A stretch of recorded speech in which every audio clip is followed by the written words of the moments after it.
Forward TV. The world is thinking. Do you think there could be one sentence that could convince, let's say, a creationist to seriously doubt their theory? Ideally, if you could convince a believer in God to really doubt their belief, but that's too hard.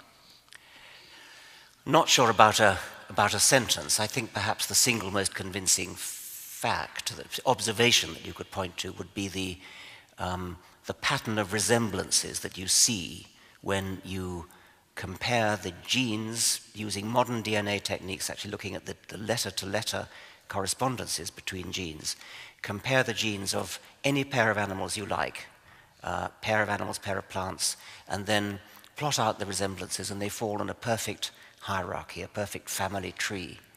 And the only alternative to it being a family tree is that the intelligent designer deliberately set out to deceive us in the most underhand and devious manner. Moreover, the same thing works with every gene you do separately, and even pseudogenes that don't do anything but are vestigial relics of genes that once did something. I find it extremely hard to imagine how any creationist who actually bothered to listen to that could possibly doubt the fact of evolution. But they don't listen.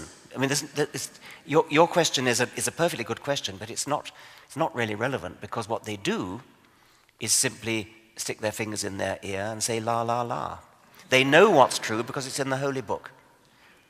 And that even, I mean, the most extreme case is the geologist Kurt Wise, who has a PhD in geology from Harvard, and said, if all the evidence in the universe pointed towards an old Earth, I would be the first to admit it, but I would still be a young Earth creationist, because that is what Holy Scripture teaches me. You cannot argue with a mind like that.